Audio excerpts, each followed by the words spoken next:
Bom, pessoal, vou dar início, tá? Eu até conversei com o professor Flávio hoje à tarde e falei para ele sobre o direcionamento que eu iria dar na aula. Então, é um assunto vasto, é um assunto bem importante. É o máximo quando a gente vê a palestra de outros professores, como o professor Viana agora, apresentando boas evidências, mostrando para os alunos, para a galera e para os colegas de profissão, como trabalhar baseado em evidências, então apresentando aí resultados de ensaios clínicos, a gente fala também aí sobre revisões sistemáticas. Então, um dos focos que eu resolvi dar para a aula, e eu até falei isso para o Flávio, seria sobre prática baseada em evidências. Então, eu vou mostrar de uma forma bem rápida para vocês, em termos de da gente discutir sobre o assunto, como a gente dá uma analisada bem objetiva em artigos, como no caso os ensaios clínicos aleatórios, e as revisões sistemáticas, né, as tão famosas meta-análises, por exemplo, que muita gente tem dificuldade. Então, o conteúdo é extenso, mas eu vou mostrar de uma maneira bem simplificada como você, de cara, olhar para o gráfico, tá? E conseguir interpretar aquilo ali. Claro que é muito além do que a gente fala em relação à questão de prática baseada em evidência. Muita gente acha que prática baseada em evidência basta simplesmente você ler artigo. Isso aí os colegas têm mostrado muito, na realidade, amigos que eu tenho aí na área, como Flávio, Felipe, Lucas, tá? Então, o Lucas está por aí também assistindo e tem usado muito a prática baseada em evidências para poder colocar mesmo na cabeça dos alunos uma forma mais objetiva da gente conseguir trabalhar na nossa prática clínica, tá? A gente tentar desmistificar essa situação de dizer que quem é pesquisador não é clínico, quem é clínico não entende de pesquisa, não é pesquisador. Então, eu sempre tive esse discurso de que a prática clínica ela tem que ser baseada em evidências, então um bom clínico ele tem sim que entender um pouco, pelo menos o básico sobre pesquisa, assim como o pesquisador ele tem que entender para que aquela pesquisa dele está servindo na prática clínica, tá? Principalmente quando a gente fala de estudos clínicos, a gente fala aí de ensaios clínicos, de revisão sistemática, então a gente precisa entender o objetivo de fato do que a gente está fazendo, tá? Então, uma das coisas que eu gosto de mostrar, isso aí eu tenho em minhas aulas já de muito tempo, dessa questão da prática baseada em evidências, é justamente isso, tá? A prática baseada em evidências vai ajudar a gente na tomada de decisão, a gente vai aprender a fazer uma avaliação crítica das evidências que a gente está lendo, para aí a gente conseguir transpor essas informações do papel, do artigo, analisando de forma crítica para também ver se vale a pena aquilo que a gente está lendo ou não, e daí a gente jogar para a nossa prática clínica, tá? Então, esse aí é o principal. O pessoal, quando olha para isso daí, para uma meta-análise, se assusta porque vê muito número, vê esses desenhos aí que muita gente não entende, não sabe para onde vai, então acaba tendo muita dificuldade. Depois eu volto para essa imagem aí para a gente poder discutir um pouquinho, mas a gente tem outras imagens dessas mais para frente, tá? Então, o que é que eu gosto de mostrar, pessoal? Tem um artigo que é de 2013, ó. Eu usava já esses artigos nas minhas aulas, principalmente na fisioterapia e no curso de enfermagem, onde a gente tem aí na universidade o único curso que tem uma disciplina de baseada em evidências é o curso de enfermagem, a disciplina de enfermagem baseada em evidências. Eu ministrava a aula, dividia com outra professora, que depois direcionava o conteúdo para a parte de enfermagem, e eu dava mais a parte voltada de pesquisa. Porém, uma das discussões que a gente sempre tem é que, de fato, seria interessante que todos os cursos tivessem uma disciplina de saúde baseada em evidências, porém, o correto seria que, com o passar do tempo, essas disciplinas elas não existissem mais. O correto seria que toda a disciplina e todo o conteúdo que fosse passado na graduação, de fato, fosse um conteúdo baseado em evidências, tá? Então, o que é que eu gosto de mostrar sobre isso daí? É um artigo que foi publicado com o pessoal de forma específica da enfermagem, tá? Mas ele mostra aí sobre profissionais da área da saúde de forma geral. Então, só resumindo o que a gente tem aí para esse material, para esse artigo, ele fala justamente de a implementação da prática baseada em evidências, de que forma ela é feita por esses profissionais, tá? Da área de saúde, de maneira geral. E aí ele traz alguns pontos que são interessantes da gente poder mostrar. Ó. Então, ele fez uma pergunta para os profissionais sobre com qual frequência esses profissionais eles utilizam a prática baseada em evidências no seu dia a dia. Então, se é diariamente, se é semanalmente, se é mensalmente. se é trimestralmente, se é anualmente ou se nunca esses profissionais eles usam a prática baseada em evidências no seu dia a dia. Quando a gente leva aí para a nossa área, fisioterapeutas, olhe para a parte do nunca, tá, pessoal? Que é o que mais chama a atenção para a gente. Então, tá aí, ó, o branquinho, ó, são a proporção aí de profissionais que nunca utilizam a prática baseada em evidências na sua decisão clínica, tá? Esse material só para deixar claro para vocês, pessoal, eu vou deixar disponível com o professor Flávio e aí o pessoal pode ter acesso, tá, ao material, pode imprimir depois, pode usar, o pessoal pode ficar aí à vontade, tá? Deixa eu só voltar aqui para lá. Fechar aqui a tela.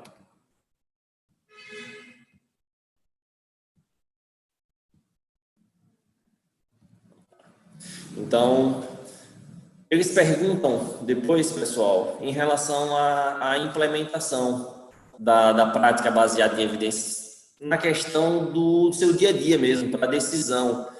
Como eles fazem essa questão dessa implementação da prática baseada em evidências, tá? De uma mesma forma, quando a gente leva para a nossa área da fisioterapia, a gente vê que a tomada de decisão clínica desses profissionais, ela ainda é baixa, tá, pessoal? De profissionais que eles nunca tomam decisões clínicas baseadas em evidências. Mas o que eu mais gosto de mostrar, de forma geral, quando a gente vem aqui para o gráfico, ou para os dados desse artigo em si, tá? Só para a gente ter essa introdução, é em relação às justificativas que esses profissionais eles dão em relação à questão do porquê que eles não usam a prática baseada em evidências. Então, muitos falam que é relacionado à questão da carga de trabalho, realmente, tá? O tempo que eles têm pouco, por conta da jornada de trabalho que é grande, questão de falta de conhecimento básico, a questão de uma falta de conhecimento clínico para poder fazer uma análise desses artigos, uma falta aí, ó, de conhecimento em relação à questão de busca de artigos, não saber buscar artigos em bases de dados, que muita gente ainda não sabe fazer buscas em bases de dados, tá? Então, isso aí é algo que eu acho que desde a graduação os alunos já deveriam começar a aprender a fazer as buscas de base de dados, a aprender a cadastrar as estratégias de busca lá no site do PubMed para poder estar recebendo aí informações atualizadas, tá? E a questão da incorporação na prática clínica, né, no dia a dia, de como a gente pegar essas informações aí que a gente pega nos artigos, puxar essas informações, fazer uma análise crítica e jogar isso daí para o nosso dia a dia, a gente saber de fato interpretar aqueles resultados, porque a gente tem que ter noção que nem sempre a gente vai levar aquilo ali à risca, até porque a gente tem que entender um pouco dos critérios de inclusão para aquelas pesquisas, a gente tem que saber qual foi o público realmente que foi feito naquela pesquisa, para a gente poder saber de fato se aquilo que foi estudado e aquelas respostas que foram obtidas, se a gente consegue trabalhar com o nosso público. Então, não adianta eu pegar um trabalho que foi feito com crianças e eu querer aplicar no meu público que é de idosos, na grande maioria. Eu não posso chegar para um trabalho que foi feito com pacientes sedentários e achar que aqueles mesmos resultados eles vão ser compatíveis para a utilização com atletas de alto rendimento. Então, a gente tem que tomar bastante cuidado com isso na hora dessas interpretações, tá, pessoal?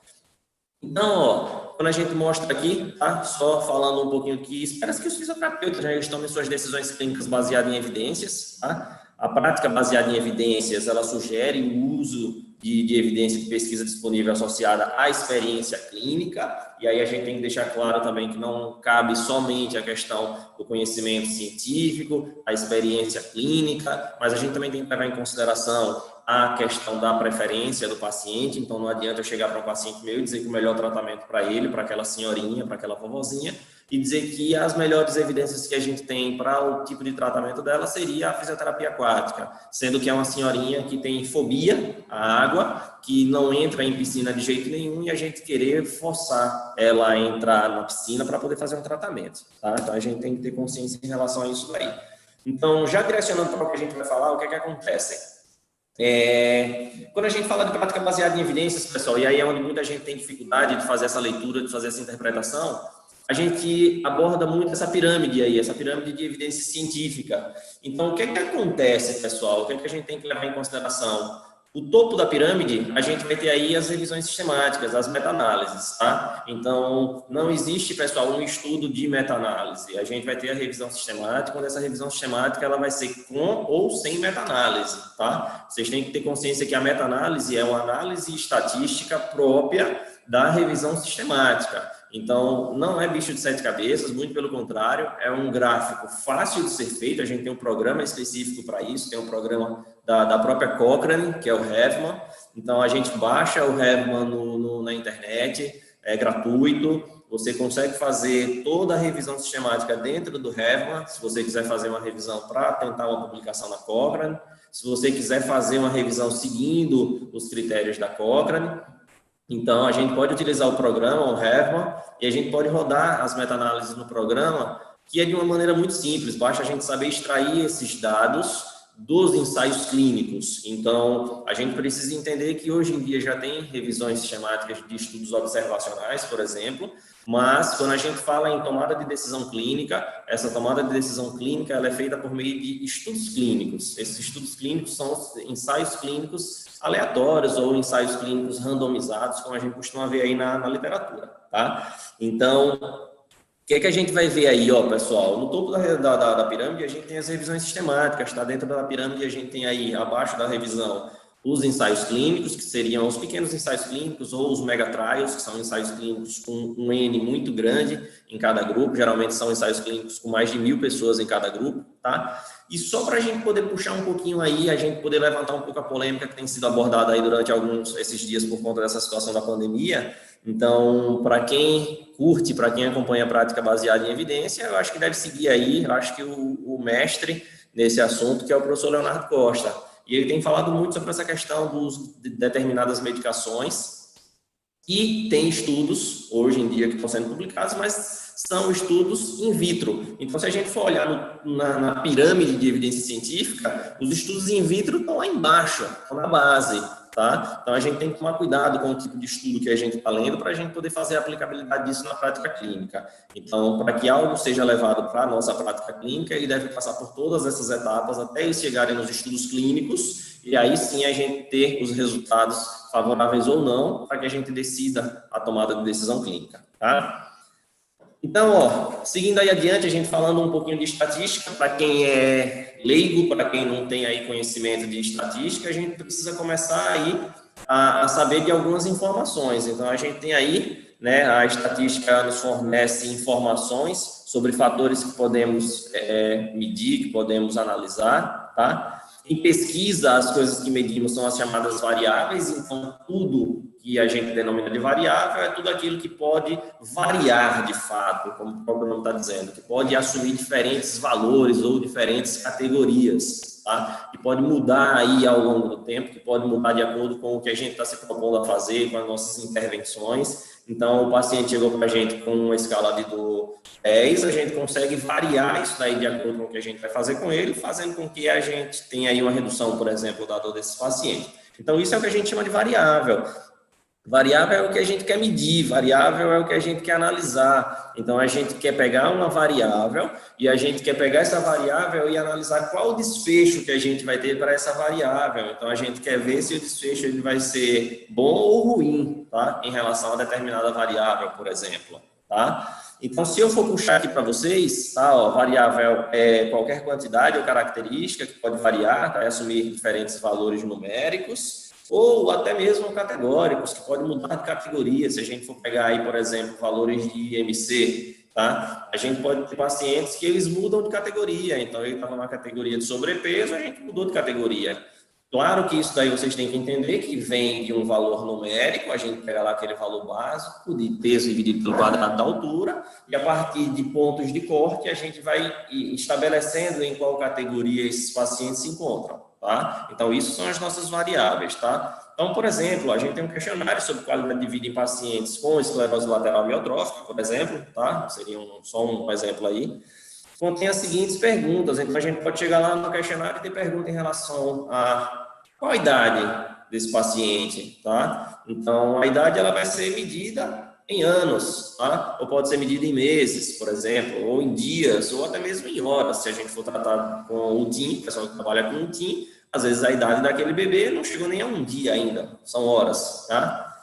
Ao gênero, e daí a gente pode ter masculino ou feminino, então aí já deixa de ser um valor numérico, passa a ser agora categórico, a gente tem categorias onde a gente vai estar enquadrando esses pacientes, tá? qual o local que esse paciente mora, tá? Se ele mora em domicílio, mora em casa, se mora em alguma instituição, se ele é um paciente institucionalizado, tá? Qual o resultado do questionário? A gente pode ter um valor numérico, a gente pode ter valores como do SF36, a gente pode ter valores como uma escala visual analógica, tá? A EVA, a gente pode ter aí questionários que vão dar diferentes pontuações para a gente, que a gente precisa também saber interpretar. Tem questionários que quanto maior, pior, tem questionários que quanto maior, melhor. Então, a gente precisa ter conhecimento em relação a como esses questionários, eles funcionam, tá? Pessoal, se tiver algum problema, tiver alguma dúvida aí, quiser ir passando para o pessoal, vai passando, tá? Às vezes para a gente é estranho entrar nessa onda de aulas online, porque a gente não tem essa interação direta com vocês, então a gente não sabe o que está passando aí na cabeça de vocês. Então fica parecendo que a gente está sozinho aqui, literalmente dando aula para o computador. Então vai falando, qualquer coisa passa para o pessoal aí da organização, e se quiser até mesmo interromper para poder falar alguma coisa, perguntar alguma coisa, fiquem à vontade, tá? Então, ó, de forma bem resumida, as variáveis que a gente pode ter aí das nossas pesquisas, né? A gente tem variáveis numéricas, são as chamadas variáveis numéricas ou variáveis quantitativas, e as variáveis categóricas, variáveis qualitativas. A gente vai estar trabalhando de uma forma mais objetiva, mais direta, com variáveis numéricas, tá, pessoal? Então, essas variáveis numéricas, a gente pode dividir elas basicamente em duas. É a variável numérica discreta e a variável numérica contínua, tá? Isso vai determinar, pessoal, a gente precisa entender isso daí, e claro que isso não vai ser de uma hora para outra que a gente vai entender, mas a gente precisa saber com qual tipo de variável a gente está trabalhando para que isso determine qual tipo de teste estatístico, por exemplo, que a gente vai poder utilizar, tá? Qual tipo de análise que a gente vai poder fazer. Então, variável discreta nada mais é do que uma variável que faz contagem, tá? E variável contínua é aquela variável que faz medida. Então, toda aquela variável que tem uma unidade de medida. Então, peso, por exemplo, é uma variável que ela é medida em quilogramas ou em gramas, por exemplo, tá? Ou miligramas. Idade, a gente vai medir em anos, tá? Só que eu sempre fiz uma pegadinha com a galera nas turmas. Eu explicava isso em sala de aula e sempre na prova eu colocava essa questão, eu fazia questão de dizer para os alunos que eu iria colocar isso na prova e ainda tinha gente que errava, que é quando eu chegava e perguntava, pessoal, frequência cardíaca é uma variável numérica discreta ou é uma variável numérica contínua? O pessoal sempre me dizia a mesma coisa, professor, é uma variável numérica contínua, porque eu tenho unidade de medida. Qual a unidade de medidas, pessoal? BPM, batimentos por minuto. Você tem certeza que BPM é a unidade de medida? Não é. BPM é batimento por minuto. Eu estou contando quantos batimentos aquele paciente faz. Então, é uma contagem. Não tem unidade de medida, a não ser que a gente pegasse lá um eletrocardiograma. Aí a gente vai ver a unidade de medida lá do sinal elétrico, tá? Cardíaco, que aí a gente tem lá aquelas medidas em milivolts, tá? Se não me engano, eu acho que seria essa a unidade de medida, tá? As variáveis categóricas, então a gente vai ter variável nominal, variável ordinal, que nada mais é do que classificação, sendo que a ordinal, como o próprio nome está me dizendo, a ordem interessa, tá? Só que a gente não vai estar trabalhando com esse tipo de variável agora, tá, pessoal? A gente vai estar trabalhando com variáveis numéricas. Então, dentro disso daí, pessoal, eu deixo para vocês o conceito de 2 pontos que a gente vê muito em estatística, que é o que eu vou estar ensinando agora para vocês, não o conceito, não a questão de como a gente poder trabalhar com isso daí, mas sim de como a gente interpretar isso daí, tá, pessoal? A gente vai ter aí um intervalo de confiança, é aquele famoso intervalo de confiança de 95%, a gente encontra esses valores nos artigos. E a gente vai ter aí a significância estatística, o famoso valor de P, tá? Só que a depender do tipo de estudo, pessoal, ou a depender do tipo de teste estatístico que a gente utilizar, a gente vai ter única e exclusivamente o valor do P, que é um valor de probabilidade estatística, ou a gente pode ter o valor do P associado ao valor do intervalo de confiança, que é o que a gente mais quer, é o que a gente mais trabalha. Então, hoje em dia, a gente pouco usa ou a gente prefere trabalhar com testes estatísticos, que eu vou comentar aí mais na frente para vocês, testes não paramétricos, tá, pessoal? testes estatísticos não paramétricos. A gente vai trabalhar com testes paramétricos. Eu vou explicar para vocês de forma rápida também o que seriam esses tipos de teste, tá? Então, a gente vai ter o valor de significância, aquele valor lá do intervalo de confiança, o intervalo de confiança, que é aquele famoso IC, 95%, que a gente vê lá nos artigos. E a gente vai ter a significância, o famoso valor de P menor do que 0,05, P menor do que 0,001.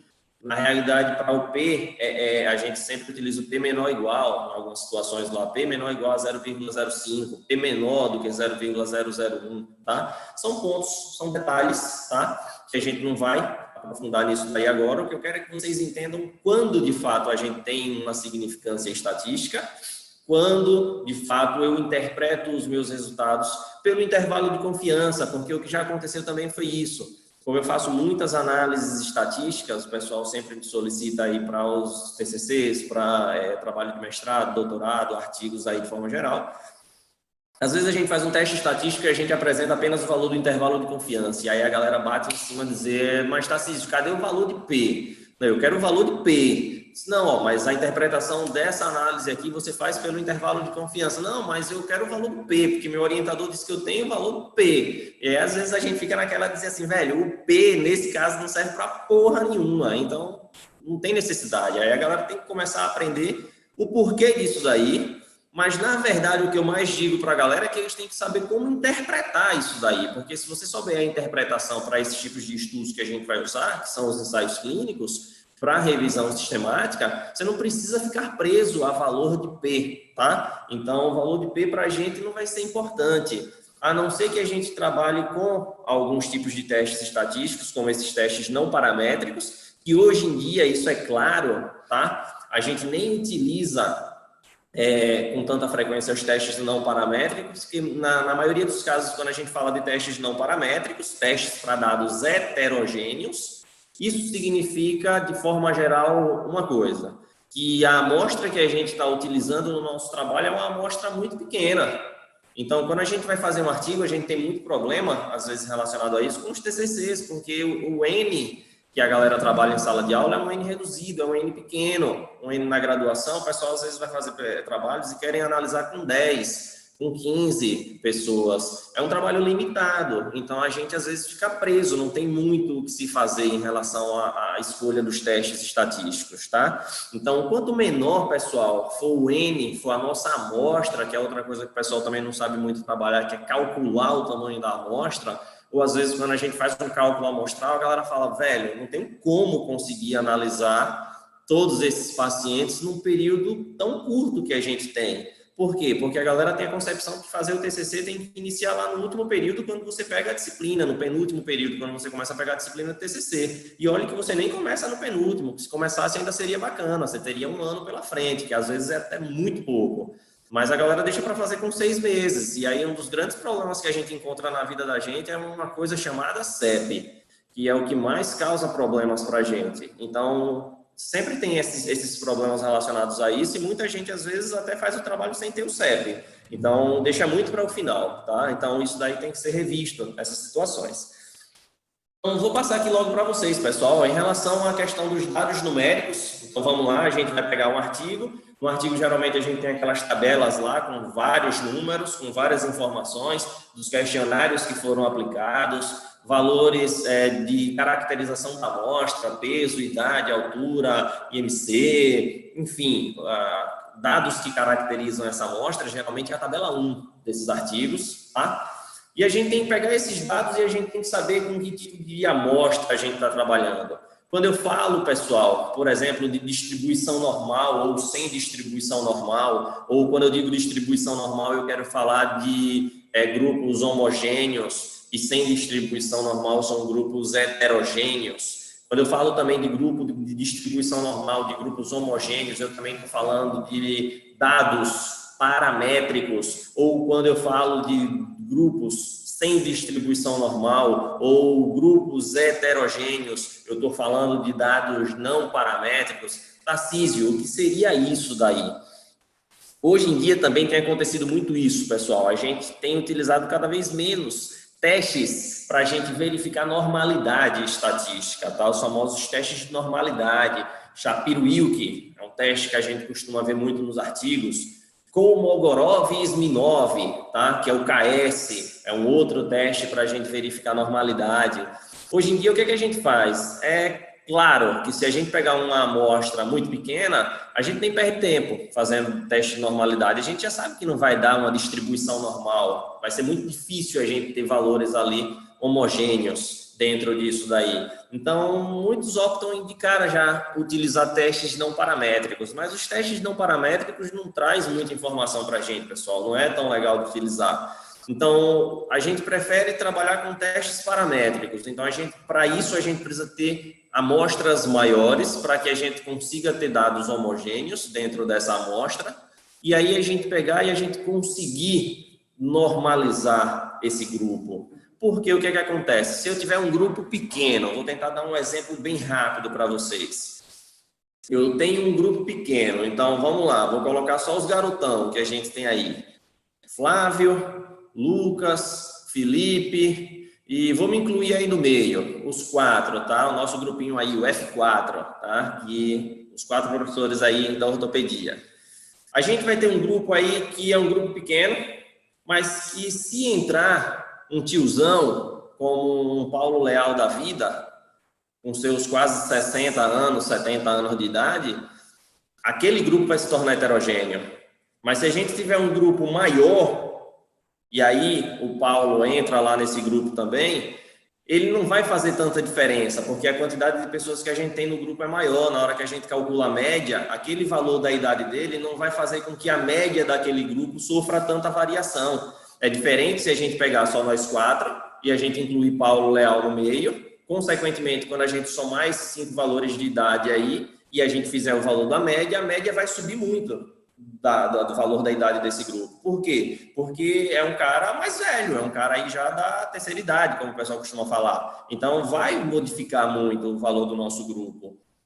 Quando a gente trabalha com grupos maiores, se a gente pegar 50 pessoas e tudo com a mesma faixa etária, e a gente jogar, por exemplo, um Paulo Leal da vida lá dentro, quando a gente somar os valores da idade, às vezes pouco isso vai modificar. Quando modifica, são os chamados outliers. Então, são aqueles valores ali fora da curva e a gente acaba, muitas vezes, excluindo alguns pacientes desse tipo, que são pacientes que estão fazendo com que a gente modifique o comportamento do nosso grupo, tá? É aquele paciente que está realmente ali destoando muito. Então, voltando para cá, tá? Quando a gente fala, pessoal, de distribuição normal, a gente está falando aí de forma específica, eu vou direcionar para vocês em relação a alguns poucos testes, a gente não tem tempo para poder falar de tudo isso, mas a gente está falando aí de testes de comparação, então a gente está falando aí dos famosos testes T, aí a gente vai ter aí, no caso, o teste T de estudante pareado ou não pareado, tá? Vai depender se a gente está fazendo comparação entre grupos, grupo 1 comparado com o grupo 2, ou eu posso ter comparação entre momentos. Eu posso pegar o grupo 1 e comparar esse grupo 1 pré e pós. Eu posso pegar o grupo 2 e também comparar pré e pós, antes e depois. Ou eu posso comparar antes, durante e depois. Então, eu tenho momentos. Então, vai depender de qual situação eu tenho para eu poder escolher o tipo de teste que eu vou utilizar. Assim como sem distribuição normal, se eu tiver um grupo que de fato é um grupo heterogêneo, porque às vezes vão ter situações que a gente não tem para onde correr. O grupo de fato é heterogêneo, eu não consigo modificar esse grupo, eu não consigo pegar pessoas para estar dentro desse grupo e de fato essas pessoas elas terem resultados semelhantes, resultados parecidos, tá? Ou até na linha de base, no baseline, a gente ter essas pessoas contendo informações bem parecidas, dados parecidos. Então, às vezes, a gente não consegue. Então, a gente tem que se conformar e, infelizmente, vai ter que trabalhar mesmo com testes para dados que não apresentam distribuição normal, ou seja, os dados não paramétricos, tá, pessoal? Então, sempre que a gente tiver grupos homogêneos, a gente chama de grupos com distribuição normal, ou grupos homogêneos ou paramétricos. Sempre que a gente tiver grupos heterogêneos, sem distribuição normal, a gente chama eles de grupos não paramétricos. Vou mostrar para vocês somente hoje, pessoal, a questão dos grupos Paramétricos, é o que a gente vai usar, tá? Entra aí embaixo também as correlações, correlação de Pearson, correlação de Spearman, mas não é o foco da gente aqui para essa aula agora, tá? Então, eu vou mostrar para vocês de forma mais específica os testes de comparação. Então, ó, vou pegar um artigo em específico, tá, pessoal? Os efeitos aí, ó, dos exercícios de alongamento, tá? O treinamento, né, com esse tipo de exercício e as modificações ergonômicas, tá, em relação a esses desconfortos aí musculoesqueléticos em office works, nos trabalhos em casa, tá, em pessoas que estão trabalhando aí em casa, ensaio clínico aleatório, tá aí para vocês, tá, pessoal? Randomizado ou aleatorizado, depende do termo aí como o pessoal descreve, mas é a mesma coisa, aleatorizado, randomizado, aleatório, randômico, significa a mesma coisa, tá? Na realidade, o termo randomizado é porque vem de random, que é aleatório em inglês, então seria a mesma coisa, tá? Se a gente pega essa tabela aí, pessoal, ó, de forma geral, olha o que eu falei para vocês, ó, os dados demográficos, tá? E linha de base de participantes de cada grupo. Então, olha que a gente tem aí um N total, uma população aí desse estudo de 142 pessoas, a gente tem aí, tá? Divididos em homens e mulheres, a gente vai ter aí. E aí a gente tem essas informações relacionadas a cada grupo de treinamento que eles fizeram, tá? Exercício, treinamento com exercício, modificação ergonômica, a combinação, tá? Entre exercício e a modificação ergonômica. Então a gente tem essas variáveis relacionadas aí, pessoal, ó, justamente, ó, a gente mostra características primeiro demográficas, idade, altura, o peso, a massa corporal, tá? A duração de trabalho, as horas de trabalho das pessoas. E aí a gente vem para algumas informações relacionadas aos questionários, a algumas medidas que foram feitas, então relacionadas à dor. Então, dor aí no pescoço, tá? Dores cervicais, dor no ombro direito, dor no ombro esquerdo e dor na região lombar. A gente tem aí esses scores relacionados a cada grupo, tá? Então, olha que ele divide aí pelos grupos. Uma das coisas que a gente, às vezes, vai depender de revista para revista, é que aqui ele está apresentando para mim valores de média. Então, olha que ele bota com mais ou menos. Então, a média, ela vai sempre vir acompanhada de um outro dado interessante, que é o desvio padrão. É o quanto aquele valor ele pode variar. Então, aqui ele está me dizendo que no grupo de treinamento com exercício, a média da idade desses grupos, tá? Dessas 43 pessoas que estão nesse grupo, a média de idade é de 29,4, tá? Anos.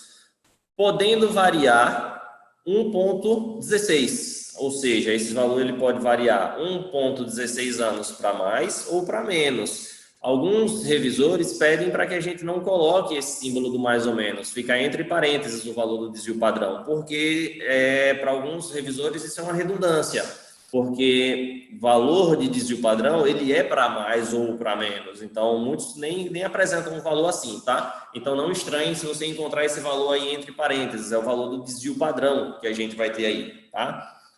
Assim como para os outros dados, ó, a altura, ele dá a altura em centímetros, então a média da altura é de 163,2 centímetros, podendo variar 1,46 para mais ou para menos, e assim por diante, para as outras variáveis, como para os demais grupos, tá, pessoal?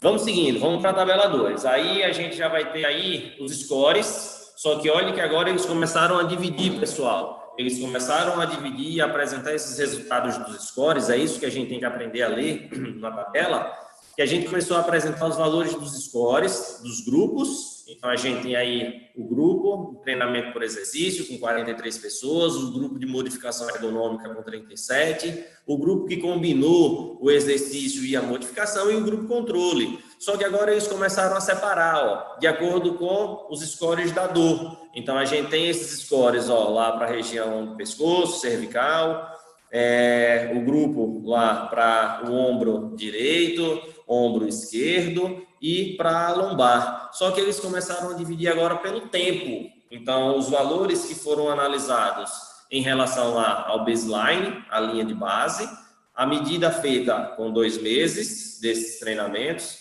com 4 meses e com 6 meses. para todos esses grupos. Então, olha que aí a gente vai ter uma análise de que tipo? A gente vai ter uma análise que vai estar comparando os valores de acordo com os grupos de treinamento que a gente tem. Então, a gente tem 4 grupos, sendo 3 com intervenções e um grupo sendo o grupo controle. E a gente tem aí momentos, tá? Então, às vezes a gente vai ter artigos, pessoal, onde a gente só tem 2 momentos, pré e pós, o momento inicial e o momento final, a linha de base, como ele está iniciando, e após a intervenção a gente vai lá e avalia o resultado final. Alguns outros estudos a gente vai ter mais momentos, a gente vai ter o pré, a gente vai ter o durante, a gente vai ter o depois, o pós, ou nesse caso a gente tem aí 4 momentos, a gente tem a linha de base, que é como eles estão antes de iniciar a intervenção, a gente vai ter um momento aí 2, que é o de 2 meses, a gente vai ter um terceiro momento, que é com 4 meses, e a gente vai ter um quarto momento, que é com 6 meses, tá? Então, a gente vai ter que se atentar a isso, que ele vai fazer essa comparação entre os grupos e ele vai fazer a comparação entre os momentos. Para tudo isso daí, existem testes estatísticos específicos, tanto para comparar os grupos, como para comparar os momentos. E aí é onde a gente tem que começar a entender um pouquinho, pessoal, análise estatística básica, para a gente entender que ele vai fazer aí o que a gente chama de comparações múltiplas. Então, ele vai fazer aquela famosa análise combinatória. Então, eles vão comparar aí em alguns momentos, a gente vai ver mais na frente, o valor para dor no pescoço no grupo que fez treinamento de exercício. Ele vai comparar o valor da linha de base, baseline, com o momento 2, com 2 meses após, como é que eles estão, se tem diferença. Vai comparar o momento inicial, o baseline, com o momento 3, que é com 4 meses. Vai comparar o baseline com o momento 4, que é com 6 meses. Depois eles vão pegar o momento 2 e vão comparar com o momento 3, que seria no segundo mês com o quarto mês. O momento 2 com o momento 3, o momento 4, que seria com 6 meses. Então, olha que eles vão combinando, tá? Mais para frente a gente vai ver isso daí. Só que aí o que é que a gente precisa saber? Ó, vou lá para a primeira tabela agora. Aí assusta demais, pessoal, a galera, tá? O pessoal fica perdido para poder interpretar isso daí. Então, pega um ensaio clínico desse, um ensaio clínico bacana, só que o pessoal não sabe como interpretar. Então, o que é que a gente costuma ver, pessoal, quando a gente fala lá daquele famoso valor de P? Que para ter significância estatística, ou seja, para que a minha diferença, por exemplo, se eu comparar o grupo que fez exercício com o grupo que fez uma modificação ergonômica no ambiente lá de trabalho, tá? Para que exista diferença entre esses 2 grupos, a gente leva em consideração o valor de P, onde esse valor de P tem que ser menor ou igual a 0,05. Tá, pessoal? Aqui embaixo, se vocês forem ver, ó, aqui embaixo onde tem na tabela um asterisco, ele me mostra que a diferença média, para ela ser considerada significante, ela tem que ser, ó, 0,05, tá? Um valor de até 0,05. E a gente tem aí um outro nível de significância estatística, que é uma significância ainda maior, tá? Ou seja, o valor é mais baixo, que a gente vai ter aí a probabilidade, que é de 0,01. Então, de forma geral, a gente, para dizer que tem diferença estatística, esse valor tem que ser menor do que 0,05, tá? De 0,05 para baixo. Se eu tiver um valor de 0,06, esse dado para mim já não tem mais diferença estatística nenhuma, não tem uma diferença significante. Então, se eu for analisar aí, pessoal, e procurar nessa tabela toda aí, vocês vão observar que em nenhum ponto dessa tabela vocês vão encontrar um valor de P. Então, vou dar um tempinho para todo mundo olhar a tabela, todo mundo se familiarizar aí um pouquinho e ver o que é que tem nessa tabela, para ver se vocês conseguem perceber, pessoal, o que é que a gente tem aí nessa tabela, tá? Então, olha com calma, todo mundo aí de forma bem rápida, vê aí que a gente tem as intervenções, exercício, modificação ergonômica, exercício mais a intervenção ergonômica e o grupo controle, que não teve nada, não fez nada. Para analisar que ele faz agora, pessoal, aqui, ó, nessas 2 medidas de tempo, eles fazem a comparação, ó, aos pares. A linha de base comparado com o paciente após 2 meses. A linha de base comparado com o paciente após 4 meses. A linha de base comparado com o paciente após 6 meses. Depois ele vai para as próximas combinações possíveis, que é 2 meses comparado com 4 meses. Ah, Tarcísio, por que ele não combinou, ele não comparou 2 meses com o baseline? Porque ele já fez essa comparação aqui em cima, baseline com 2 meses, vai dar no mesmo, tá? Depois ele pega 2 meses com 6 meses e depois ele vem para a próxima combinação, 4 meses com 6 meses, tá? Então, são comparações aos pares, tá? E ele faz isso, em todos os grupos. E depois a gente vai ter os valores aí de acordo com as variáveis que eles estão analisando, que é a média da diferença, para esses questionários, tá? Em relação à cervical, em relação ao ombro direito, em relação ao ombro esquerdo e em relação à lombar, tá, pessoal? Aí você vai me dizer, pô, Tarcísio, mas vamos lá. Interpretando essa tabela, tá? Eu só vou entender que teve diferença estatística porque tem o asterisco. Então, se a gente for olhar na tabelinha, a gente vai ver, todos os valores que tiverem os 2 asteriscos estão me dizendo que o valor do P foi menor do que 0,01. Beleza, teve diferença estatística. Os valores que tem só um asterisco está me dizendo que teve diferença estatística. O P foi menor do que 0,05. Beleza, essa é uma forma da gente interpretar. Mas se eu não tiver nada disso, principalmente na hora que eu estou rodando a minha análise estatística, que eu estou fazendo a minha análise, para eu interpretar e para que eu descreva esses dados. Ou para vocês mesmos. Se vocês não reparassem na legenda aí da tabela e vocês fossem olhar só para essa tabela de forma geral e dizer, porra, e agora? O que é que eu faço? Bicho, como é que eu vou entender que tem diferença estatística ou não se ele não me dá o valor do P? Porque aqui ele está me dizendo de forma geral, mas ele não está me dizendo o valor específico de cada análise dessa. Ele não está me dando um P para cada análise, que eu poderia apresentar um valor desse de probabilidade estatística, um valor de P ou um P-value. Eu poderia apresentar esses valores para cada uma dessas análises. Eu poderia apresentar um valor de P aqui, para as dores na cervical, no pescoço aí, para o baseline, comparado com 2 meses, eu poderia chegar aqui do lado e colocar um valor de P. Para o baseline, comparado com 4 meses, colocar outro valor de P e assim por diante, para todos os grupos e para todas as regiões. Ombro direito, ombro esquerdo, lombar.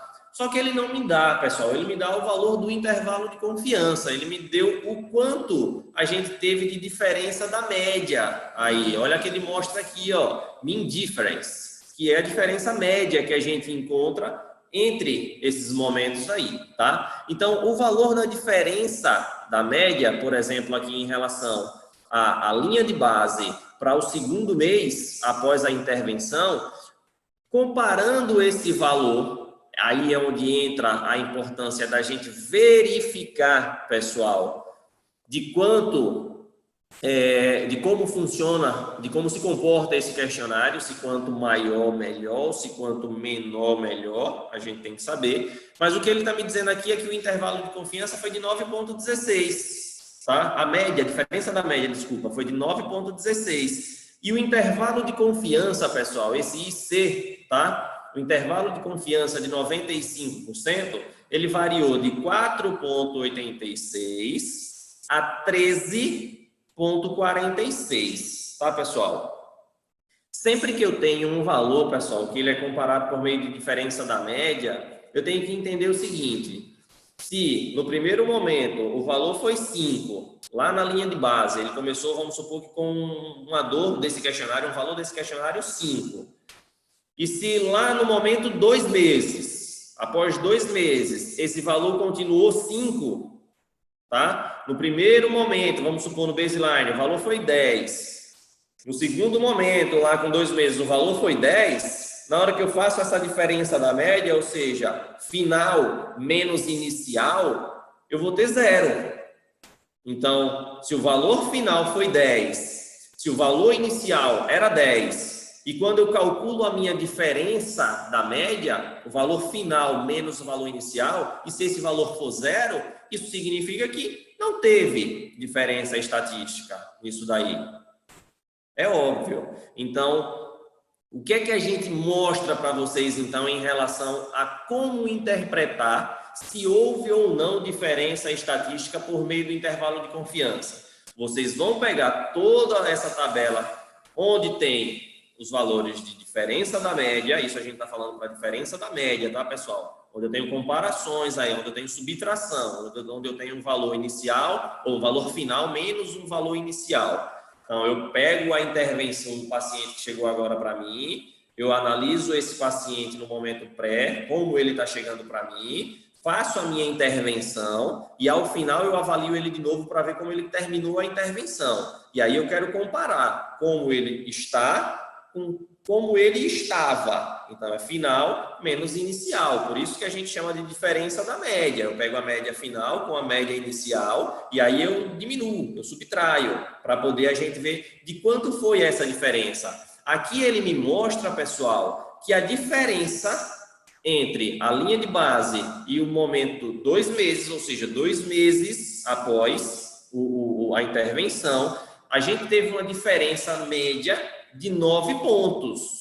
Eu vou chutar, vamos supor que o valor inicial era 10 e o valor final desse questionário deu 19. 19 menos 10 deu os 9 que a gente encontrou aqui. Aí você me diz, beleza, Tarcísio, tá aí, diferença da média, show. Mas com o PEST eu vou saber se deu diferença estatística ou não, porque você ainda não me falou, porque não tem valor de P nenhum aí, só tem esse valor do intervalo de confiança, que está me dizendo que a gente pode ter aí uma diferença de 4,86, como eu posso ter uma diferença de 13,46.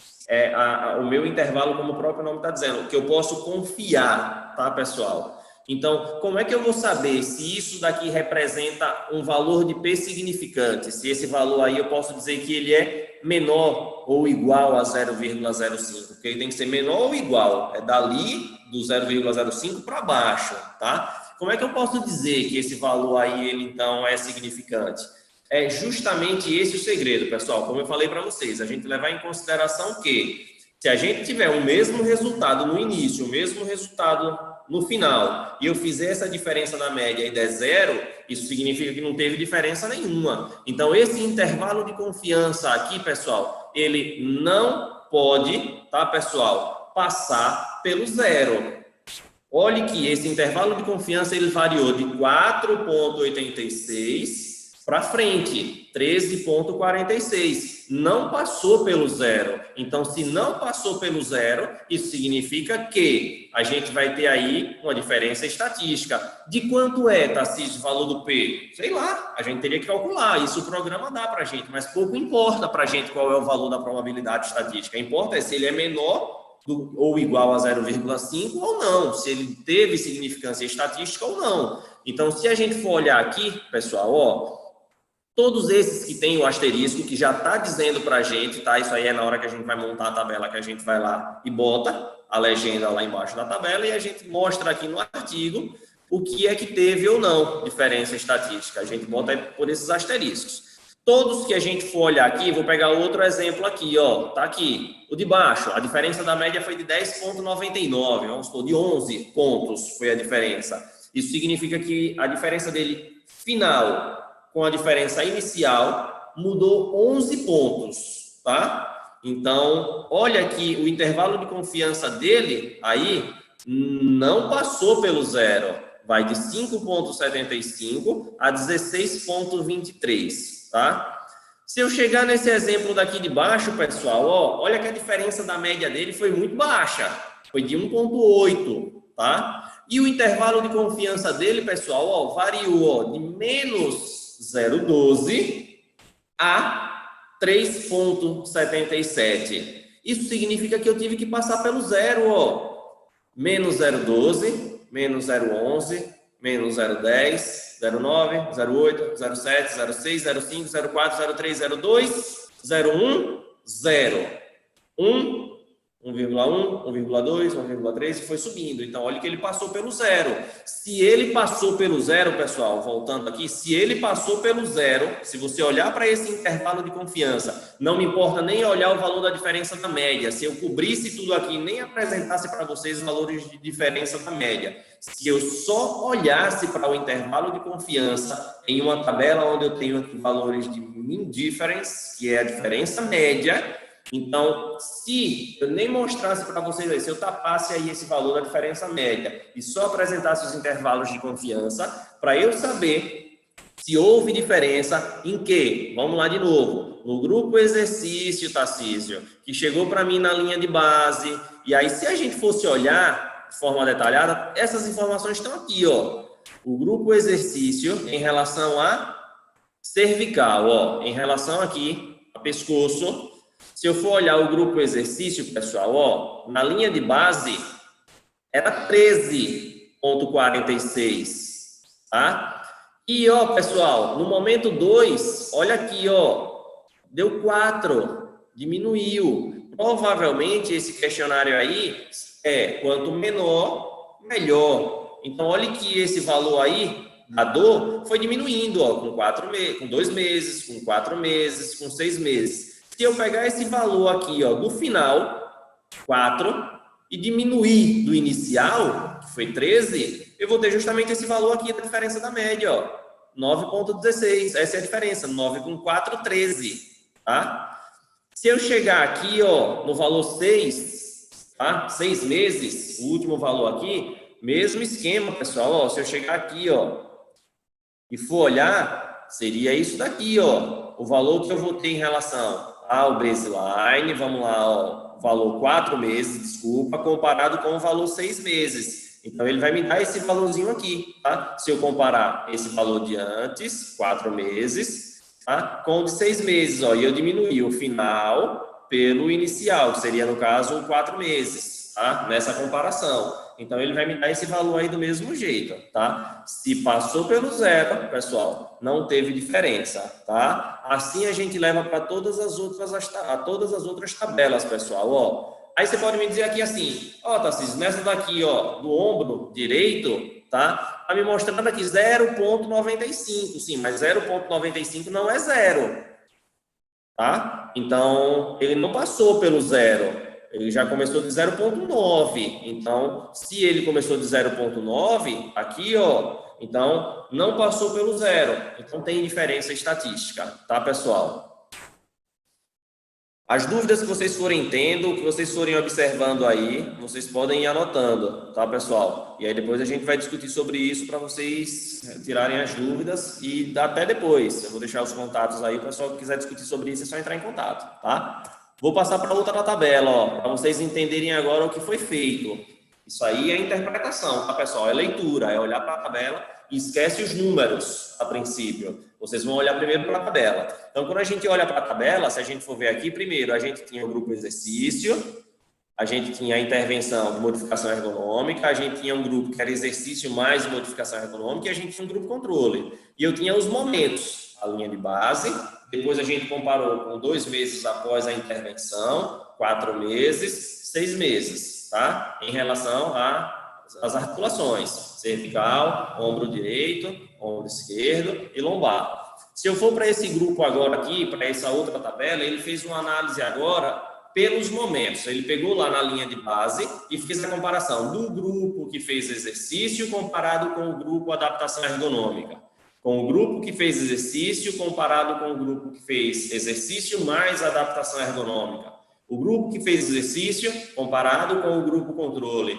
E todas essas informações da mesma forma, está naquela tabela lá inicial. Então, eu conseguia fazer isso na mão, tá, pessoal? Isso aí a gente consegue calcular a diferença da média, que foi o que eu mostrei para vocês lá no início. É fácil, é pegar o valor final diminuído do valor inicial, tá? E eu posso calcular também o intervalo de confiança na mão. Esse valor aí do intervalo menor e do intervalo maior, tá? Do inferior, do limite inferior e do limite superior. Isso a gente consegue fazer na mão. Só que ninguém vai estar fazendo isso na mão. A gente tem programas estatísticos que a gente dá um clique e a gente consegue fazer tudo isso. E digo para vocês, até no Excel, quem tiver mais domínio aí com Excel, você consegue fazer tudo isso também pelo próprio Excel, tá?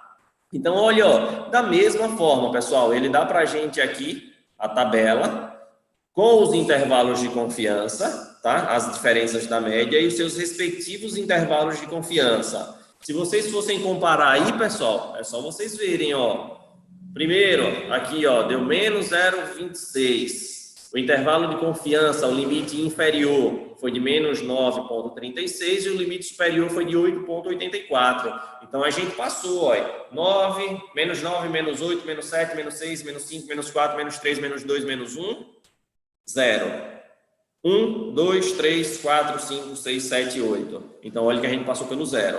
Se eu chegar aqui em um que me apresentou diferença estatística, ó, se eu chegar aqui embaixo, ó, região cervical, tá? Diferença da média, no momento aqui, ó, 2 meses após intervenção, e eu comparando aqui, ó, o grupo que fez exercício com o grupo controle, o grupo que não fez nada.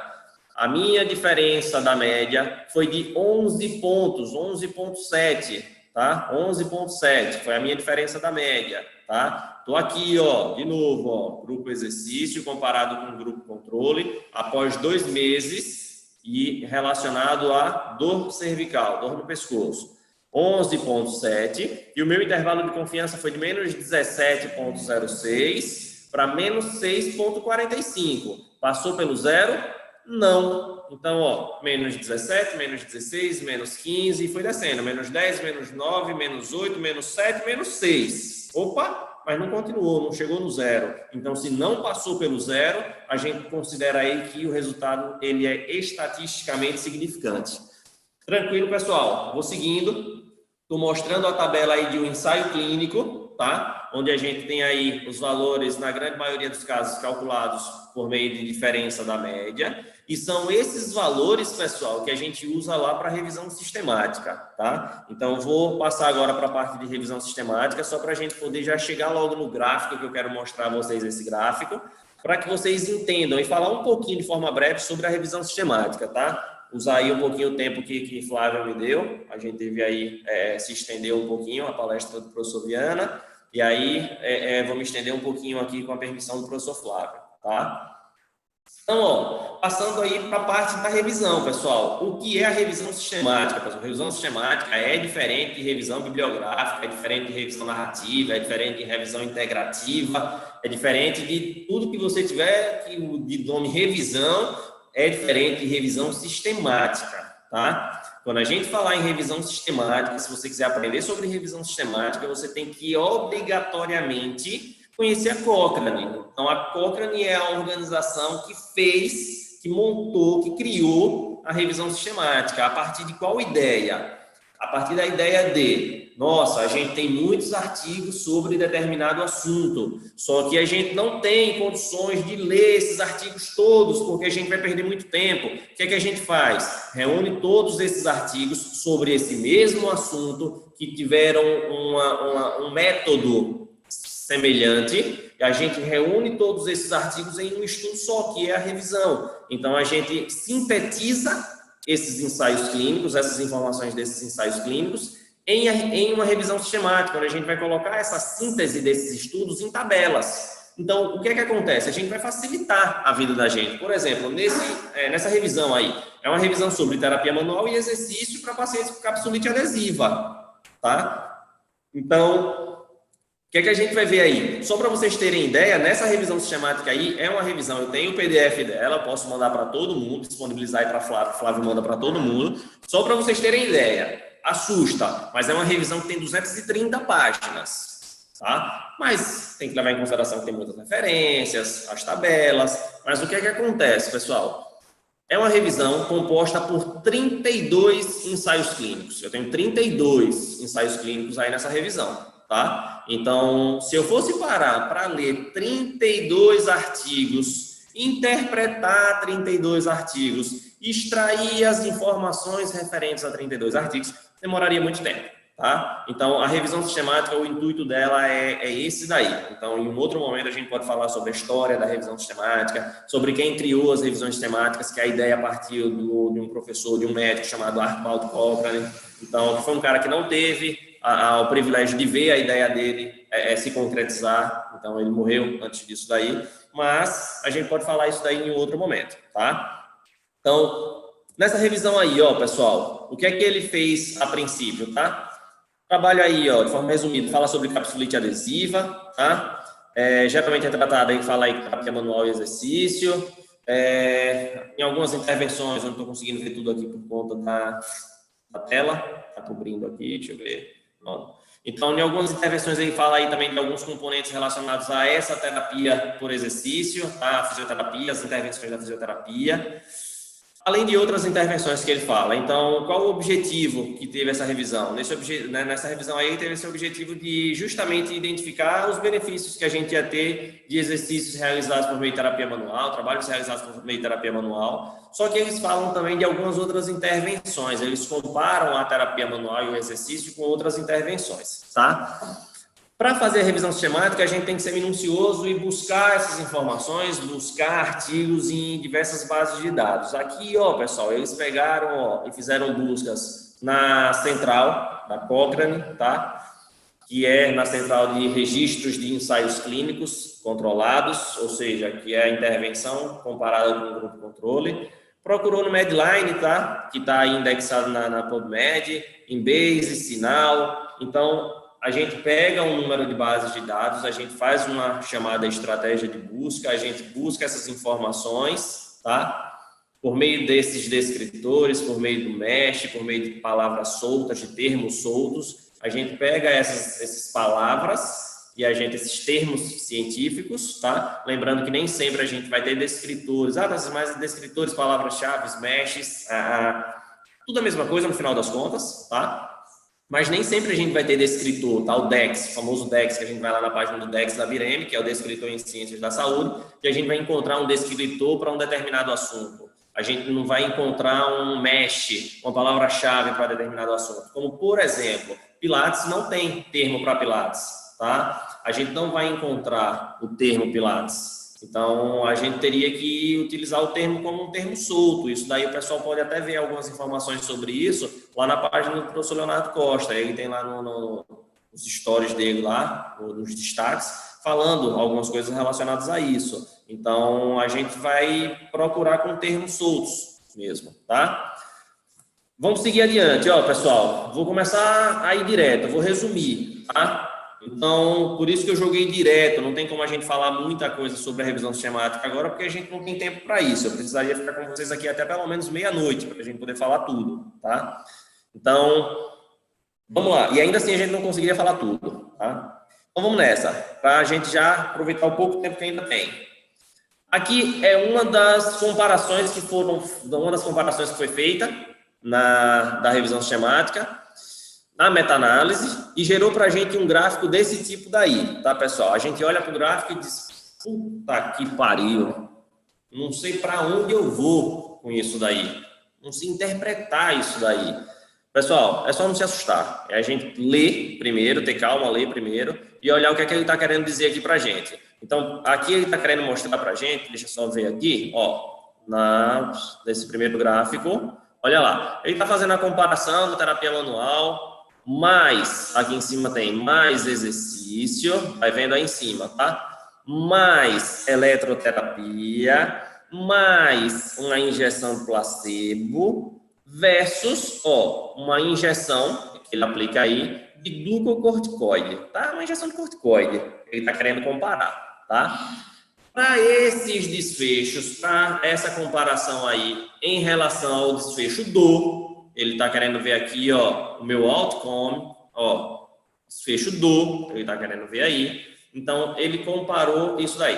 Quais artigos desses 32 ensaios clínicos sobre ombro, sobre ombro congelado, tá? Sobre a capsulite adesiva, quais artigos desses 32 falaram sobre isso? Os desses dois autores aqui, ó, Caret 2003 e Rians 2005. Então, eles, dentro desses estudos que abordaram esse tema, foram os estudos, os autores que utilizaram essas comparações aí, tá? Se a gente for olhar aqui em cima no gráfico, pessoal, nesse gráfico aqui, tá? O gráfico famoso gráfico do diamante, tá?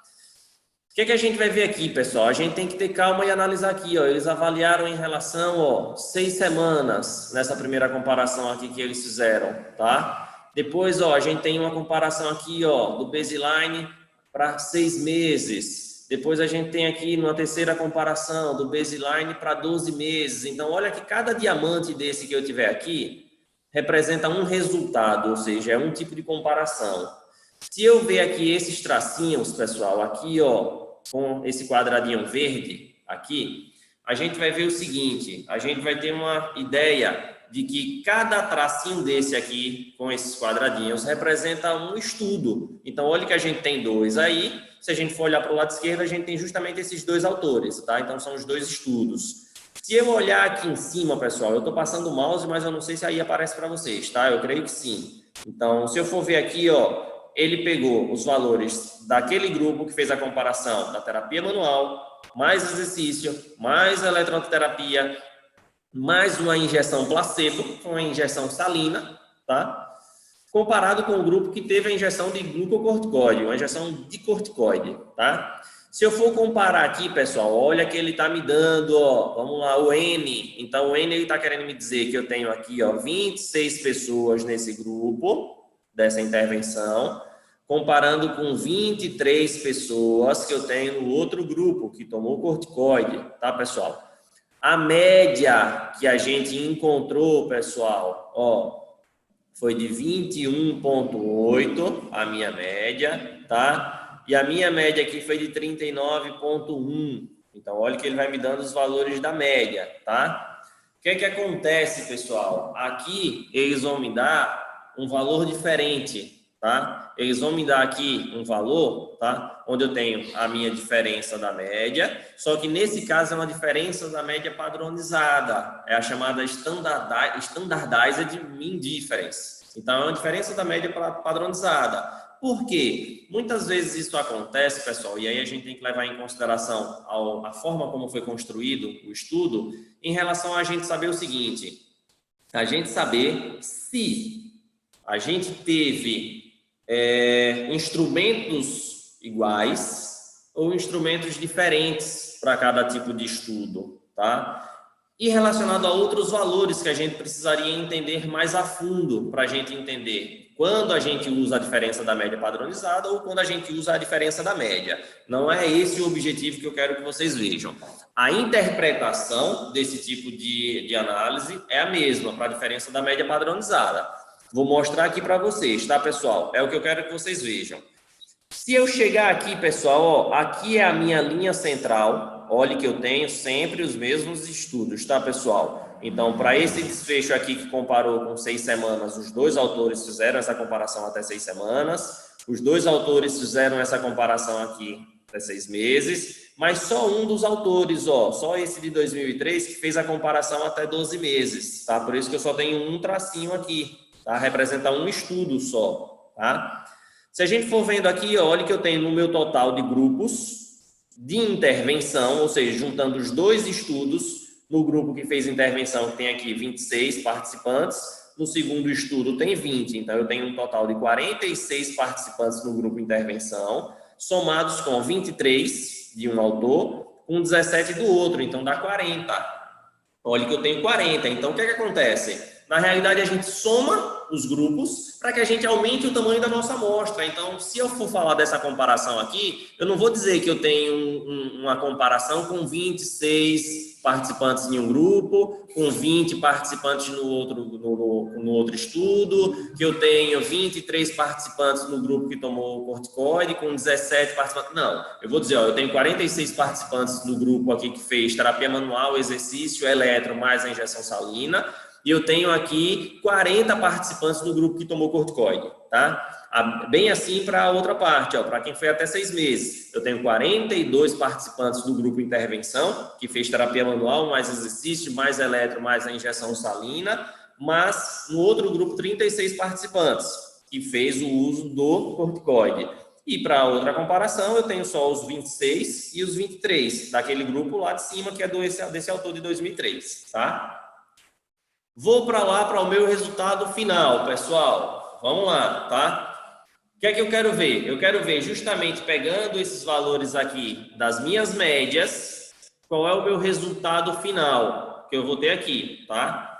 Olhe que aqui ele me dá um efeito aleatório, random, ou a gente poderia ter uma meta-análise com efeito fixo, que vai ser justamente relacionado a isso. Se eu tenho medidas, se eu tenho questionários, se eu tenho instrumentos de avaliação diferentes. Então, às vezes, o autor que fez aqui o artigo de 2003, ele usou um tipo de questionário, a escala visual variou de 0 a 10. No outro, esse de 2005, ele pode ter utilizado uma escala que avaliou aluno de 0 a 100. Então, se eu tiver instrumentos diferentes, eu preciso mudar na minha meta-análise aqui para um efeito aleatório, tá? E aí, de acordo com valores de heterogeneidade, tá? A gente vai levar em consideração se eu uso diferença da média ou se eu uso diferença da média padronizada. Mas não é isso que eu quero que vocês aprendam. A gente vai ter a oportunidade de aprender mais para frente aí sobre revisão sistemática de forma aprofundada, tá? Eu quero que vocês olhem o resultado final e a partir daquilo que eu mostrei lá atrás, eu quero que vocês mesmos façam as interpretações, levando em consideração não o valor da diferença da média para cada estudo. Eu quero o valor da soma, pegando aqui o valor do 100%, somando os dois grupos, e aí eu vendo o meu resultado final aqui do meu diamante, tá? Eu vendo esse peso final aqui. A minha diferença da média, quando eu comparo o grupo que fez a aplicação, que tomou a aplicação de corticoide com o grupo que fez só terapia manual, exercício elétrico e uma injeção placebo, salina, tá? A minha diferença da média foi de 0,2. Opa, Tarcísio, uma diferençazinha bem pouca, né? Beleza, bem pouca, tá? Vamos lá, pessoal. Intervalo de confiança. Opa, intervalo de confiança. Menos 0,6 a 1,07. Menos 0,6, menos 0,5, menos 0,4, menos 0,3, menos 0,2, menos 0,1, 0. 1,07. Passou pelo zero, pessoal? Passou, Tarcísio, pelo zero, tá? Se passou pelo zero, pessoal, teve ou não teve diferença? Passou pelo zero, não teve diferença. Eu tenho que olhar aqui, pessoal, ó, no meu efeito, tá? Então, o valor da significância aqui, se eu fosse levar em consideração a minha avaliação por esse valorzinho aí do P, se eu fosse pegar lá só aquele valorzinho do P, eu vejo que o meu valor do P aqui, ó, ele me deu quanto, ó, nesse valor do efeito, tá, pessoal? Não estou falando aqui do valor de heterogeneidade, eu estou falando do valor aqui do efeito. Esse valor aqui do efeito deu quanto, ó? 0,6. Ou seja, 0,6 é um valor maior do que 0,05. Então, se eu fosse analisar pelo P, eu vejo que pelo valor de P já me mostra que não teve significância estatística. Se eu olhar pelo intervalo de confiança, eu vejo que ele passou pelo zero. Então, também não teve significância estatística. Mas se você me dissesse assim, porra, Tarcísio, eu estou com uma preguiça de olhar, de interpretar isso daí, de saber se deu diferença, olhar o valor do P, olhar intervalo de confiança. Estou cansado, velho, eu não quero isso. Basta você olhar aqui um diamante, pessoal. Então, ó, o diamante, ele vai estar sempre para o lado para o qual ele foi favorável, tá? Se a gente olhar aqui embaixo desse gráfico, eu tenho aqui, ó, para o meu lado esquerdo, eu tenho favorável a terapia manual mais exercício mais eletro. Para o meu lado direito, eu tenho favorável a glucocorticoide, tá? Tarcísio, o diamante está mais para o lado direito, está mais para o grupo que fez a aplicação do glucocorticoide. Então, está querendo dizer que os resultados dessa comparação se mostraram mais favoráveis para o grupo que aplicou corticoide. Tarcísio, mas está me dizendo que não teve diferença estatística. Como é que eu comprovo isso por meio desse diamante? Simples, pessoal. Se o diamante tocar nessa linha central, ou seja, se o diamante passar pelo zero, isso significa que essa comparação da minha meta-análise não teve diferença estatística. Ele passou pelo zero, ó. Então, não teve diferença. Tarcísio, vamos para a minha segunda comparação. Vamos lá, ó, para o grupo que comparou até 6 meses, tá? Linha de base e 6 meses, até 6 meses. Então, vamos nessa. Se eu for olhar pelo valor do P, vamos pelo P, beleza, valor do P, deu 0,8.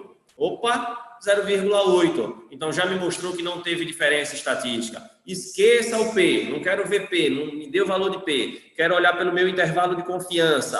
Vamos lá, meu intervalo de confiança foi de menos 1,1 e variou a 0,93. Opa, menos 1, 0.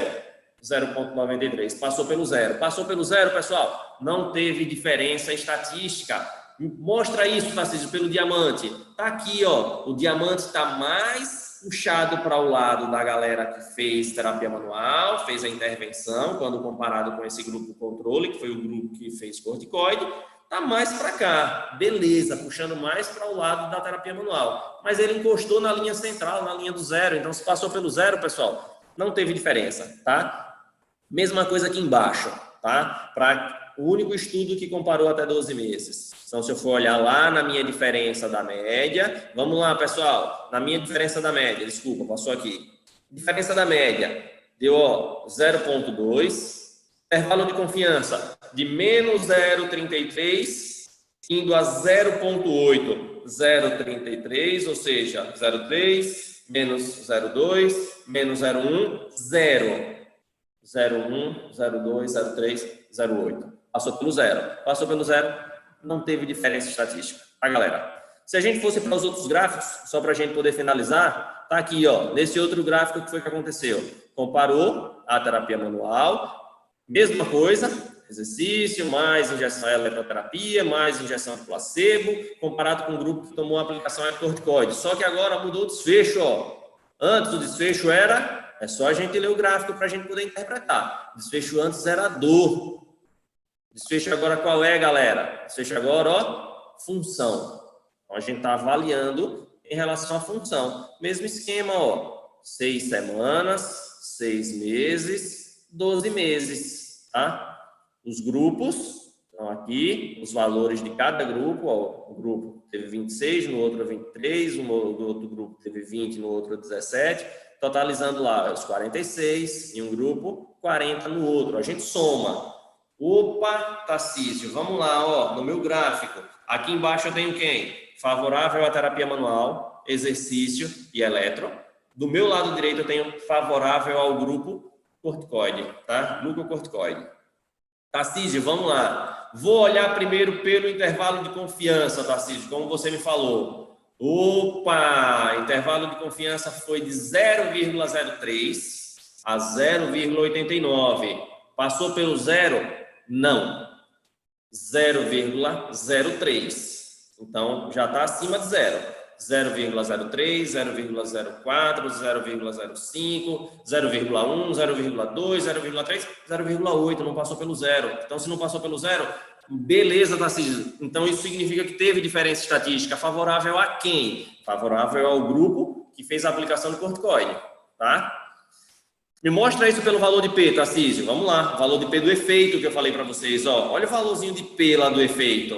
0,03. 0,03, pessoal, é maior ou é menor do que 0,05?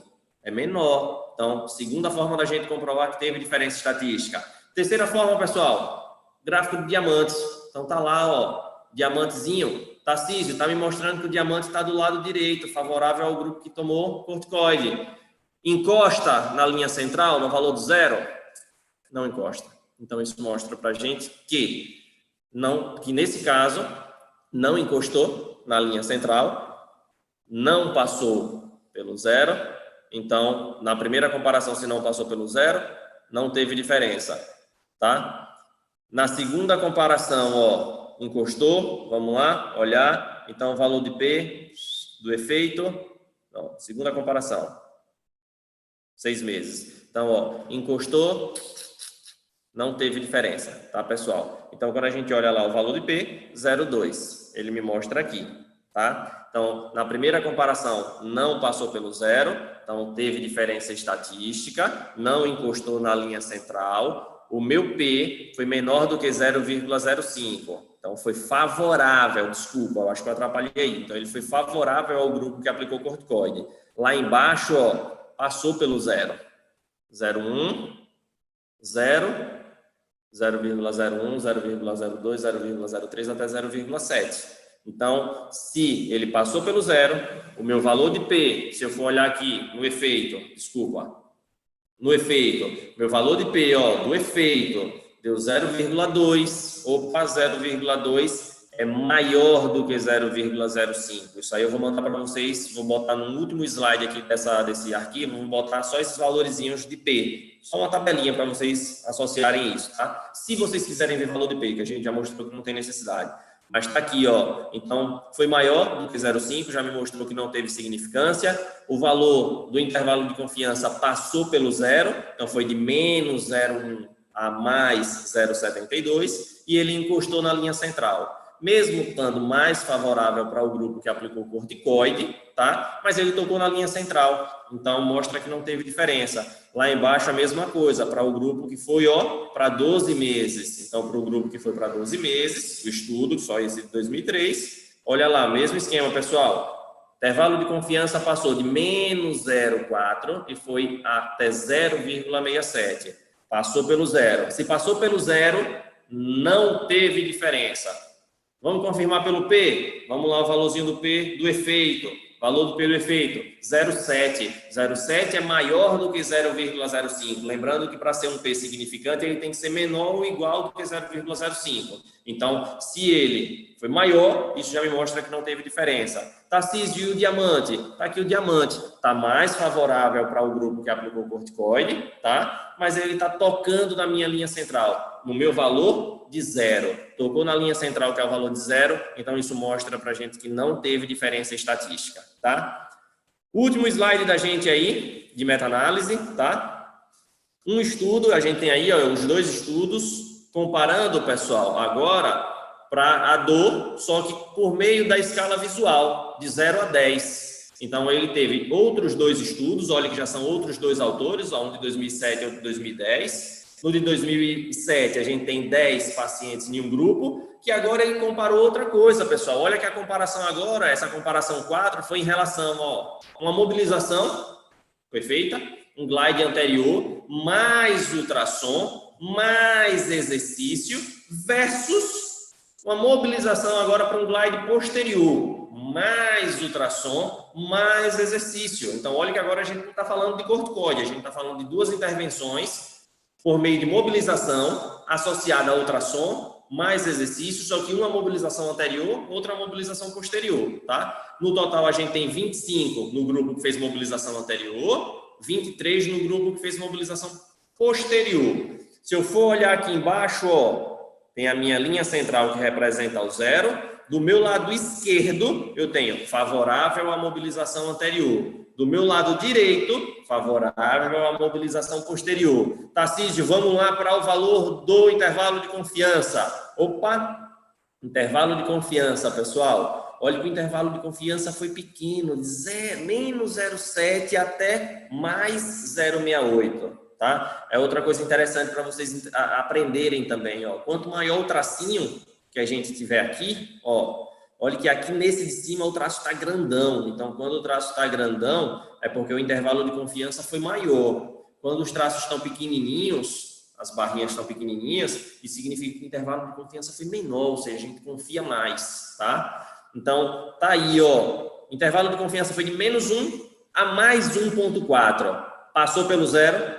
Passou, tá? Então, Tarcísio, vamos para o valor de P, lá do efeito. Valor de P do efeito, 0,7, tá? P igual a 0,7. É maior do que 0,05. Então, a segunda forma da gente comprovar que mobilização anterior comparado com mobilização posterior, sendo as duas associadas a ultrassom e exercício, não tem diferença no que diz respeito à dor, tá?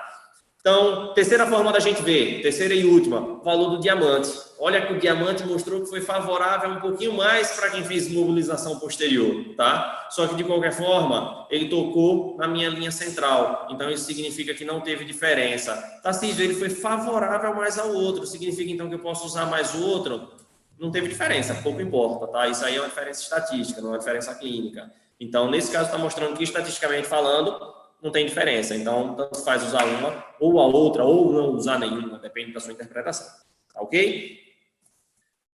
Pessoal, queria deixar aí para vocês, abrir para a galera, me estendi muito mais do que o Flávio falou, acho que eu vou tomar uma bronca de Flávio, mas ele sabe que o conteúdo é extenso demais, tá? A gente teria que ter aí muito mais tempo para poder falar, mais pausado, abrir para a galera ir perguntando, a gente discutindo, tá? A gente vai ter uma oportunidade para isso aí em breve, pessoal, só sobre revisão sistemática. Até porque eu sempre falo, além de ser a melhor evidência que a gente tem científica para a gente usar na nossa prática clínica, é um tipo de estudo que você pode fazer sem precisar de comitê de ética, sem precisar ter contato com o paciente, que muitas vezes isso é um problema para a gente fazer um TCC, para a gente poder fazer algum outro trabalho, até mestrado e doutorado. Meu mestrado, a minha dissertação do mestrado foi uma revisão sistemática. Meu orientador do mestrado, a tese dele de doutorado foi uma revisão sistemática, tá? Então, é um estudo onde você não precisa de comitê de ética, você não precisa de paciente, você precisa saber buscar as evidências, fazer um método bem feito, ler e escrever, pessoal. A gente vai precisar no máximo aí mais umas 2 pessoas para poder auxiliar a gente na leitura e na montagem disso daí. Mas é um estudo bem mais fácil da gente fazer nesse sentido, tá? E não ter tanta burocracia. Mas a gente precisa entender um pouquinho mais, tá? Então, deixo para vocês aí. Aí foi a minha caricaturazinha aí que eu ganhei de presente desde a época da graduação aí como professor, galera aí da universidade. Então, um aluno querido da gente, o Jenson, foi quem fez isso para mim. Sempre uso. Lá no início, não sei se vocês viram no primeiro slide, que ele botou no balãozinho que é tudo baseado em evidências. Então, essa é a forma como deveria sempre ser trabalhada. Deixo aí para vocês o meu contato, esse é o número do meu WhatsApp. Então, a galera que quiser depois adicionar, quiser mandar perguntas, quiser fazer contato, vai mandando mensagem aí. E aí o meu e-mail também, tá? professor.tarcisbrandão@hotmail.com. Galera, fico por aqui por hoje, me estendi demais. Flávio e Bárbara, acho que deve ser Bárbara que ainda está por aí, tá? Agradeço muito a participação nesse evento. Obrigado mais uma vez, Flávio, meu irmão.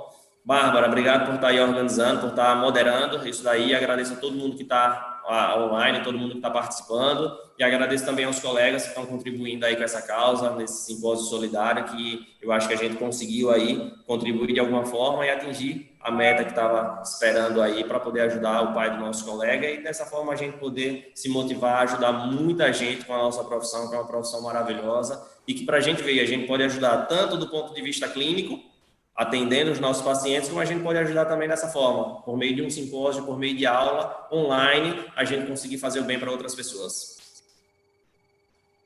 Sensacional, Tarcísio. Parabéns pela excelente aula, cara. Eu nunca tive uma aula tão... Cara, sendo bem sério, eu nunca tive uma aula sensacional como essa de hoje, cara. Parabéns aí. Muita coisa, né, bicho? Conteúdo muito extenso, mas eu tentei enxugar ao máximo de uma forma bem prática para a galera poder pegar um artigo a partir de hoje e pelo menos conseguir ter a interpretação de se teve ou não uma diferença estatística, tá? Mas eu vou deixar o material para você. É muito clara, cara, a explicação. Parabéns. Recebi inúmeras ligações, cara, aqui para elogiar a sua palestra. Por incrível que pareça, viu? Tá de parabéns. Recebi ligações de colegas de fora do estado. Pô, Flávio, quem é esse cara? Que aula sensacional, meu amigo. Show de bola, parabéns. Show de bola, bicho. Obrigadão mesmo, fico feliz. Só comentários positivos sobre a sua palestra e realmente tá de parabéns, meu amigo. Valeu mesmo, meu amigo. Muito obrigado. Estou à disposição sempre que precisar, você sabe disso. Obrigado.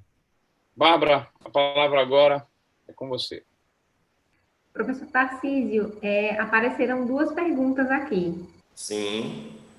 A primeira diz o seguinte: qual seria, do aluno Lucas? Essas perguntas estão sendo feitas no chat do YouTube. Sim. Qual seria o maior desafio para você em incorporar os dados estatísticos para a prática clínica sem fugir do PBE ou ficar preso demais às evidências? Então, na realidade, a gente tem que levar em consideração a qualidade da evidência, não é? Então, a prática clínica não tem para onde correr, Lucas. A nossa prática clínica, ela deve obrigatoriamente ser baseada em evidência. Então, tudo que a gente for utilizar com o nosso paciente é aquela história, a gente sempre procura o que há de melhor para o nosso paciente. Então, isso tem que ser sempre baseado em evidências. Claro que a gente tem que tomar alguns cuidados, porque muitas vezes a gente pega as evidências, e as pessoas acham que prática baseada em evidência é só você ler o artigo, e a partir daí você pega o artigo e você vai lá para a sua prática clínica e faz igual como o artigo manda, como o artigo fez, como ele desenhou. Só que, às vezes, a gente passa por uma situação onde o desenho do método desse estudo não foi bem feito. Os artigos que foram incluídos nesse estudo não foram artigos com uma boa qualidade metodológica. Por isso que na revisão sistemática a gente faz uma coisa chamada de análise de risco de viés, que é para a gente poder saber se aqueles estudos que estão sendo incluídos apresentam uma boa qualidade metodológica ou não. Então é um desafio grande a gente implementar a prática baseada em evidência no nosso dia a dia. Só que a gente deve fazer isso obrigatoriamente, pensando no bem do nosso paciente e até mesmo pensando no melhor resultado para nós como profissional, em relação a mostrar realmente um serviço de qualidade que traga benefícios para o paciente. Só que a gente também tem que tomar cuidado com o que a gente lê. Então, não basta só pegar, ler e usar. Tem que saber fazer uma análise crítica para a gente poder pegar e jogar na nossa prática clínica. Só que a gente não pode simplesmente partir com aquele velho discurso que é motivo até de vários memes, várias figurinhas que a gente tem na internet. Ah, mas eu faço isso na minha prática clínica e funciona. Então, fuja disso daí, literalmente, de dizer, mas eu faço, eu atendo meu paciente no consultório e funciona, e dá certo. Então, não é assim que as coisas funcionam, tá? De fato. Então, eu vou começar a postar mais coisas na minha página do Instagram e a gente vai começar a discutir mais sobre isso e a gente pode trocar uma ideia depois de uma forma mais aprofundada. Mas que é um desafio, a gente não pode ficar preso somente a isso. Claro que a gente tem que tomar cuidado com algumas outras situações, mas esse é o pilar principal que sustenta a nossa prática clínica, tá? É a prática baseada em evidências. Certo. A outra pergunta é uma pergunta referente à diferença significativa. O senhor disse que, às vezes, o valor de P não importa. Então, sim, na leitura dos dados, a pessoa poderia simplesmente ler a legenda da tabela ou olhar o que tem asterisco ou não, sem levar em conta as médias e dizer que foi significativo só pelos asteriscos? Pode. É uma forma bem simplista da gente poder resumir a interpretação de uma tabela. É olhar a legenda, o que ele bota lá, se o nível de significância foi menor do que 0,05 ou se foi menor do que 0,01, para a gente poder saber se teve significância ou não, de forma geral, menor do que 0,05, mas o valor específico disso daí, para a gente, para a prática clínica, pouco importa. O que a gente quer saber é se foi significante. Então, se você não quer ter trabalho, se você quer resumir, só que, claro, é o que a gente precisa fazer, é fazer a leitura completa do nosso estudo, principalmente do método, para saber como foi desenvolvido e a gente saber interpretar os resultados. Mas, se você disser assim, eu só quero, de fato, saber se teve diferença estatística ou não, eu só quero, nesse momento, saber isso. Posso olhar só pelo asterisco? Pode. Ali é simplesmente a legenda, mas a forma mesmo da gente poder definir é muito melhor a gente interpretar os nossos dados. Então, a gente pode interpretar pelo valor de P, que às vezes os estudos só vão trazer o valor de P quando a gente tiver estudos com testes, como eu falei lá no início, com testes não paramétricos, que a gente não vai ter valores de média, a gente vai ter valores de mediana. Então, valores de mediana, testes não paramétricos não apresentam média, não tem valor de média. Então, consequentemente, a gente não tem intervalo de confiança para isso daí. Então, eu posso olhar só pelo meu valor do intervalo de confiança, posso olhar pelo meu valor de P, ou se for no caso da meta-análise, eu posso olhar lá em relação ao meu gráfico da meta-análise. É uma alternativa, mas se você me disser, eu posso olhar só pelo asterisco, o que tem asterisco tem significância, o que não tem asterisco não tem significância. Pode sim. Tá bom. Mais uma vez, muito obrigada, doutor Tarcísio, pelo seu tempo, dedicação. A aula foi muito boa. Vale até um mini curso, viu? Separado. Vai ter em breve.